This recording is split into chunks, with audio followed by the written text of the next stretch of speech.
গুরুজি নারীদের শারীরিক মিলনের জন্য আহ্বান করতেন। কোনো নারী অসম্মতি প্রকাশ করলে তাকে অভিশাপের ভয় দেখানো হতো। আজ এমনই একজন খুনি, ঠক, প্রবঞ্চক, ধর্ষক রকস্টার বাবা রাম রহিম সিং এর কাহিনী আপনাদের শোনাবো। 1967 সালের 15ই আগস্ট ভারতের রাজস্থানের রাম রহিমের জন্ম হয়।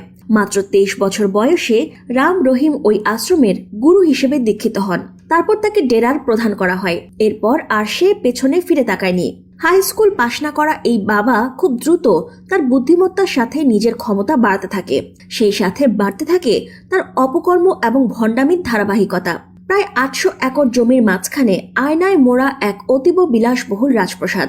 গুরুজির দুটো বিশাল বড় বেডরুম পুরোটাই সোনা দিয়ে মোড়ানো। দামি আসবাব, সোফা পর্দায় সাজানো। তার গ্যারেজে 100টি বিলাসবহুল গাড়ি। বাবার গুহায় প্রবেশের অধিকার রয়েছে মাত্র কয়েকজনের, তাও আবার আঙুলের ছাপ এবং চোখের রেটিনার সাথে ম্যাচ করলেই ভেতরে যাবার অনুমতি পাওয়া যায়। দেশে বিদেশে এরকম 46টা আশ্রম রয়েছে তার। রাম রহিমের অসংখ্য কীর্তি রয়েছে।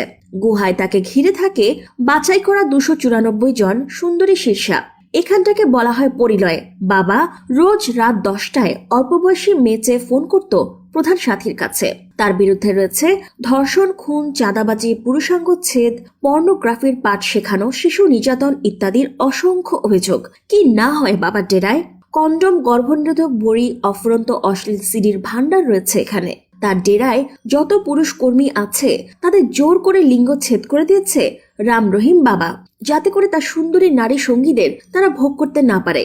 1999 থেকে 2002 সাল অবধি প্রায় 500 মহিলা ভক্ত ডেরা ছেড়ে চলে গিয়েছে মূলত রাম রহিমের যৌন নির্যাতনের কারণে। 1999 সালে 2 শীর্ষাকে 2 বছর ধরে টানা ধর্ষণের অভিযোগ ওঠে রাম রহিমের নামে। সেখানে নিপীড়িত হওয়া এক মেয়ে বিচার চেয়ে চিঠি দেন তৎকালীন সরকার, সুপ্রিম কোর্ট, মিডিয়া এবং আরো অনেকের কাছে, কিন্তু সে কোনো বিচার পায় না। অবশেষে রাম রহিমের ব্যাপারে প্রথম ধর্ষণের অভিযোগ প্রকাশ্যে জনগণের সামনে তুলে ধরেন একজন সাংবাদিক, রামচন্দ্র ছত্রপতি। এই রিপোর্টের ভিত্তিতে 2002 সালে সবার প্রথম সিবিআই মামলা দায়ের করে রাম রহিমের বিরুদ্ধে। এর কিছুদিন পরেই গুলি করে খুন করা হয় সাংবাদিক রামচন্দ্র ছত্রপতিকে এবং আরো একজন সাক্ষীকে। কোন নারী সঙ্গী যদি যৌন কর্মে বাধা দিত তাহলে তাকে খুন করে লাশ আশ্রমের মধ্যেই পুঁতে ফেলা হতো। এখনো অবধি 1.5 শতাধিক মহিলা বাবার ডেরায় গিয়ে নিখোঁজ হয়ে গিয়েছে। অবশ্য বাবার ভক্তরা বলেছে তারা ডেরার মধ্যে সাধনায় আছে, সাধনা শেষ হলেই ফিরে আসবে। এরকম একজন বাবার কিভাবে 5 কোটি ভক্ত থাকে? মাত্র কয়েক বছরের মধ্যেই 1 লাখ কোটি টাকা ছুঁই ছুঁই, মানে ভারতের বড়লোকদের মধ্যে একজন। শত শত নারী ভক্তকে এই বাবা ধর্ষণ করেছে, কিন্তু তার মধ্যে মাত্র 2 জন নারী তার বিরুদ্ধে প্রতিবাদ করেছে। আমাদের সমাজ এমন যে যদি এখানে ধর্ষণ হওয়া কোনো মেয়ে নিজের পরিবারের কাছে সাহায্য চেয়েছে বা ডেরা থেকে চলে আসতে চেয়েছে, তখন এই সমাজ তাকেই পাপিষ্ঠ বলে আখ্যায়িত করেছে। এটা একজন মেয়ে চিঠিতে স্পষ্ট বোঝা যায়। সে লিখেছিল যে বাবার আসল সত্য আমি আমার পরিবারের কাছে জানাতে চেয়েছিলাম, কিন্তু তারা আমাকেই দোষারোপ করে। তারা বলে ডেরায় স্বয়ং ঈশ্বর মানে রাম রহিমের বসবাস, এর থেকে ভালো জায়গা আর নেই। শেষ অবধি মহারাজের সব আদেশ সেই মেয়েটিকে পালন করতে হয়েছিল, কারণ সে অসহায় ছিল। এসব ভণ্ডদের এত ক্ষমতার কারণ হলো ভোট ব্যাংক। সেই জন্য রাম রহিম ভণ্ড জেনেও সরকার থেকে শুরু করে মন্ত্রীরাও পদধূলি পেতে লালায়িত। সেই জন্য ধর্ষিতা নারী বিচার চেয়ে থানায় অবধি যেতে পারে না। প্রধানমন্ত্রী, মানবাধিকার কমিশন, রাষ্ট্রপতি, সিবিআই এর কাছে বারবার কেস দাখিল করতে হয়, আর বিচার পেতে হলে সময় লাগে 17 বছর।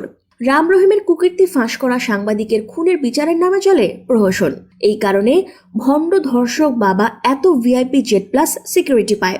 ভারতের মাত্র কয়েকজন এই রকম সিকিউরিটি পায়। মাত্র কয়েক বছরে কিভাবে 1 লাখ কোটি টাকার মালিক হলো তার হিসাব আয়কর বিভাগ জানতে চায় না।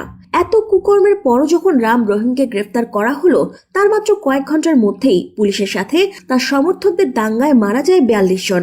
তার জন্য সংবিধান আইন অমান্য করে বিচারককে জেলে এসে রায় দিতে হয়। পরের দিন ক্ষুব্ধ পাঞ্জাব, হরিয়ানা হাইকোর্টের প্রধান বিচারপতির বেঞ্চ বলেন, আপনারা পরিস্থিতি বাইরে যেতে দিয়েছেন। ভোট ব্যাংক টানতে এটা রাজনৈতিক সমর্পণ। ভারতে এমন 12,000-এর বেশি গুরু বাবা এবং তাদের ডেরা রয়েছে। তাদের সম্পদের পরিমাণ প্রায় 50,000 কোটি টাকার উপরে। তাই গুরুজি রাম রহিমের ভণ্ডামি শেষ হলেও সমাজের পরিবর্তনে বিশেষ কোনো সম্ভাবনা নেই যদি মানুষের মন মানসিকতার পরিবর্তন না ঘটে। তো বন্ধুরা, আশা করি ভিডিওটি দেখে অনেক কিছু জানতে পেরেছেন। এরকম আরো মজার মজার সব নতুন ভিডিও পেতে আমাদের সাথেই থাকুন। ধন্যবাদ।